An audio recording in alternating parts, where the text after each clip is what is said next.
सफल होगी तेरी आराधना। एपिसोड 10। हिम्मत और चालबाजी। पिछले एपिसोड में हमने देखा कि आराधना माधव को बचाने के लिए मेनका के अड्डे पर पहुंच गई थी। रॉड हाथ में लिए उसने मेनका और शिवानी के सामने डटकर मुकाबला किया। मेनका ने अपने गुंडों को आराधना को पकड़ने का हुक्म दिया और एक खतरनाक जंग शुरू हो गई। अब कहानी आगे बढ़ती है। अंधेरे कमरे में मेनका की ठंडी हंसी और गुंडों की भारी कदमों की आवाज गूंज रही है। आराधना एक हाथ में रॉड थामे गुंडों से घिरी हुई है। उसकी सांसें तेज है, लेकिन आंखों में एक अजीब सी ताकत है। माधव रस्सियों से बंधा जमीन पर पड़ा है और उसकी नजरें आराधना पर टिकी है। आराधना, भाग जाओ, ये लोग खतरनाक है।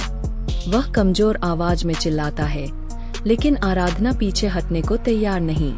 मैं तुम्हें छोड़कर नहीं जाऊंगी माधव, वह दृढ़ता से कहती है। मेनका अपनी बेटी शिवानी के पास खड़ी तंज कसती है। देखो, ये नन्ही सी लड़की कितना बड़ा सपना देख रही है, हमें हराने की बात सोच रही है। शिवानी हंसते हुए कहती है, माँ, इसे भी उसी के साथ खत्म कर दो। दोनों एक साथ गायब होंगे तो कोई सवाल नहीं उठेगा। मेनका की आंखों में चालबाजी की चमक है। वह गुंडों को इशारा करती है और वे आराधना की ओर बढ़ते हैं। लेकिन आराधना हार मानने वालों में से नहीं है। उसने देख लिया है कि मेनका का मंसूबा न सिर्फ माधव को चुप कराना है, बल्कि उसकी इज्जत को भी मिट्टी में मिलाना है। वह तेजी से सोचती है और एक चाल चलती है। उसने देखा कि कमरे के कोने में एक पुराना बिजली का स्विच बोर्ड है। वह रॉड को जोर से एक गुंडे पर मारती है और उसी पल दौड़कर स्विच बोर्ड तक पहुंचती है। एक झटके में सारी बत्तियां बंद कर देती है। कमरा अंधेरे में डूब जाता है। अंधेरे में गुंडों का शोर मचता है। पकड़ो उसे, मेनका चीखती है, लेकिन कोई नहीं देख पा रहा कि आराधना कहाँ है। वह चुपके से माधव के पास पहुंचती है और उसकी रस्सियां काटने की कोशिश करती है। माधव, हिम्मत रखो, मैं तुम्हें यहाँ से निकालूंगी, वह फुसफुसाती है। माधव दर्द से कराहते हुए कहता है, आराधना, तुम क्यों अपनी जान जोखिम में डाल रही हो?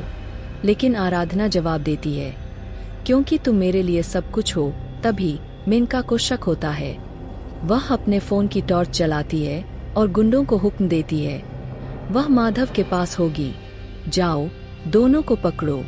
गुंडे अंधेरे में टटोलते हुए आगे बढ़ते हैं, लेकिन आराधना ने माधव की रस्सियां आधी काट दी है। वह माधव को सहारा देकर उठाती है और कमरे के पीछे एक टूटी खिड़की की ओर भागती है। मेनका की नजर उन पर पड़ती है और वह गुस्से से चिल्लाती है, रोको उन्हें, बाहर का रास्ता खतरनाक है। अड्डे के आसपास मेनका के और गुंडे तैनात हैं। आराधना और माधव खिड़की से बाहर कूदते हैं, लेकिन तभी एक गुंडा उनकी ओर बंदूक तान देता है। रुक जाओ, वरना गोली मार दूंगा, वह चिल्लाता है। आराधना और माधव एक दूसरे का हाथ थामे रुक जाते हैं। मेनका और शिवानी बाहर आती है और मेनका की चालाक मुस्कान फिर लौट आती है। तुम दोनों कहाँ भाग रहे हो? तुम्हारा खेल अब खत्म हुआ, वह कहती है। लेकिन तभी दूर से सायरन की आवाज सुनाई देती है। पुलिस की गाड़ी की लाल नीली बत्तियां अंधेरे में चमक रही है। मेनका और शिवानी के चेहरे का रंग उड़ जाता है। ये पुलिस यहाँ कैसे? शिवानी घबराते हुए पूछती है। मेनका गुस्से से दांत पीसती है। क्या आराधना ने पहले ही पुलिस को खबर कर दी थी, या कोई और राज छिपा है? क्या पुलिस समय पर पहुंचकर माधव और आराधना को बचा पाएगी? मेनका का अगला मंसूबा क्या होगा? क्या वह फिर कोई नई चाल चलेगी? सस्पेंस और गहरा हो गया है और जवाब मिलेगा अगले एपिसोड में। तो दोस्तों, आप क्या सोचते हैं? क्या आराधना की चाल कामयाब होगी या मेनका फिर बाजी मार लेगी? मिलते हैं अगली कड़ी में। तब तक के लिए धन्यवाद।